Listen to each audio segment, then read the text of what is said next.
बुंदेल हर बोलो के मुंह हमने सुनी थी कहानी, खूब लड़ी मर्दानी वो तो झांसी वाली रानी थी। रानी लक्ष्मीबाई की वीर गाथा के किस्से हम बचपन से ही सुनते आए हैं। कैसे उन्होंने अकेले दम पर अंग्रेजों को लोहे के चने चबाने पर मजबूर कर दिया था। क्यों रानी लक्ष्मीबाई को अंग्रेज ना तो जिंदा रहते पकड़ पाए थे और ना ही मरने के बाद वो अंग्रेजों के हाथ लगी। रानी लक्ष्मीबाई को उनके ही एक सैनिक ने क्यों आग के हवाले कर दिया। रानी लक्ष्मीबाई के बेटे ने ऐसा क्या किया था जिसे आज भी एक कलंक के रूप में देखा जाता है। इन सभी सवालों का जवाब आज जानेंगे वीडियो में, आप अंत तक बने रहिए।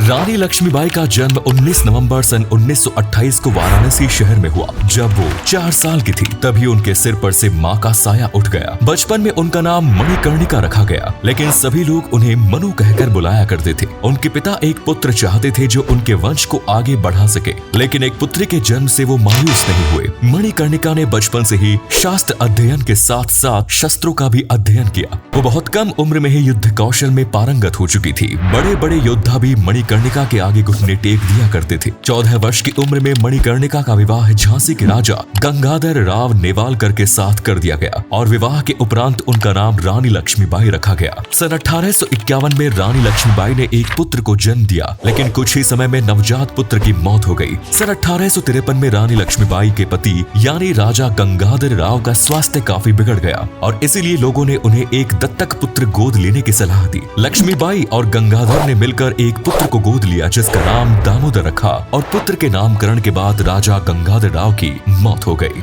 रानी लक्ष्मीबाई द्वारा गोद लिए गए पुत्र दामोदर को ब्रिटिश सरकार ने अवैध करार दिया क्योंकि अंग्रेज काफी समय से झांसी पर कब्जा करने की कोशिश कर रहे थे। इसके बाद रानी लक्ष्मीबाई ने अपना महल छोड़कर एक 3 मंजिला हवेली में पनाह ली जिसे रानी महल के नाम से जाना जाता है। लेकिन साथ ही उन्होंने अंग्रेजों के गवर्नर लॉर्ड डलहौजी से कह दिया कि वे झांसी को कभी अंग्रेजों के हवाले नहीं होने देंगे। रानी लक्ष्मीबाई ने अंग्रेजों से युद्ध करने के लिए 1854 से ही तैयारी शुरू कर दी। उन्होंने अपनी सेना का निर्माण शुरू किया और महिलाओं को भी युद्ध कला की ट्रेनिंग दी। 1858 जनवरी के महीने में रानी लक्ष्मीबाई ने तात्या टोपे से मदद मांगी। 1 जून 1958 को रानी ने झांसी छोड़कर ग्वालियर के किले पर कब्जा किया, लेकिन उन्होंने अब भी अंग्रेजों की नाक में दम किया हुआ था। ब्रिटिशर्स ने भी अपनी एक सेना तैयार की और रानी लक्ष्मीबाई को युद्ध के लिए ललकारा। अभी तक अंग्रेजों ने केवल रानी लक्ष्मीबाई का नाम सुन रखा था, वो कैसी दिखती है और कितनी ताकतवर है इसका अंदाजा उन्हें नहीं हुआ। युद्ध के मैदान में कैप्टन रोड्रिक ब्रिग्स पहले अंग्रेजी अधिकारी थे जिन्होंने रानी लक्ष्मीबाई को पहचाना।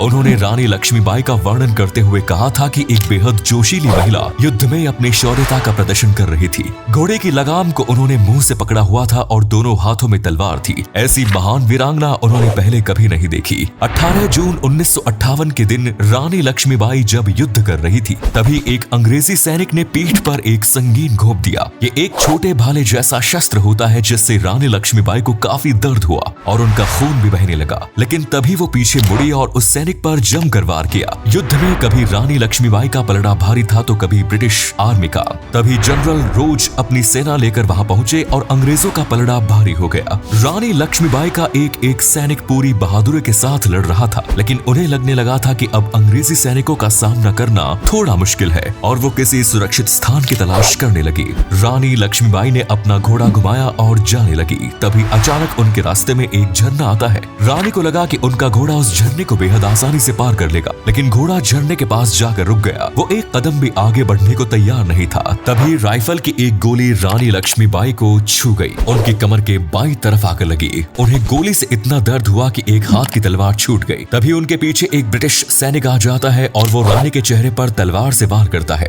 इससे रानी को गहरी चोट आती है। एक आंख लगभग खत्म हो जाती है, लेकिन वो हार नहीं मानती और दूसरे हाथ से रानी उस पर वार करने की कोशिश करती है। रानी के हाथों में अब ज्यादा शक्ति नहीं रह जाती और वो घोड़े से नीचे गिर जाती है। रानी लक्ष्मीबाई का एक सैनिक उन्हें उठाता है और पास में ही मौजूद एक मंदिर में ले आता है। मंदिर में पंडित रानी लक्ष्मीबाई के होठों को गंगा जल से गीला करते हैं। रानी लक्ष्मीबाई की हालत बेहोशी जैसे होने लगती है। वो लड़खड़ाते हुए अपने सैनिक से बोलती है कि उनका शरीर अंग्रेजों के हाथ नहीं लगना चाहिए और दामोदर की रक्षा करना है।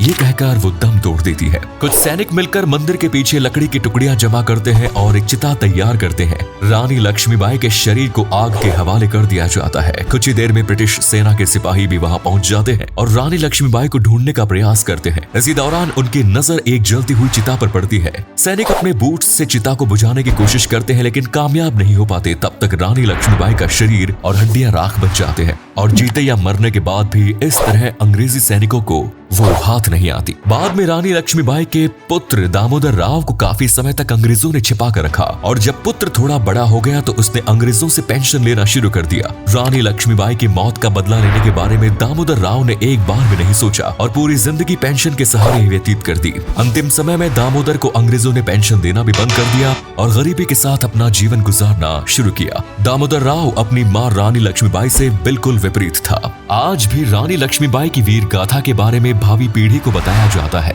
रानी लक्ष्मीबाई लाखों करोड़ों महिलाओं के आदर्श है। उनकी बहादुरी के किस्से सुनकर आज भी हर हिंदुस्तानी का सीना गर्व से चौड़ा हो जाता है। तो दोस्तों, ये थी रानी लक्ष्मीबाई की वीर गाथा और उनके अंतिम समय का पूरा वाकया। उम्मीद है वीडियो पसंद आई होगी। आज के लिए इतना ही। आपसे फिर मिलेंगे नए वीडियो में। धन्यवाद।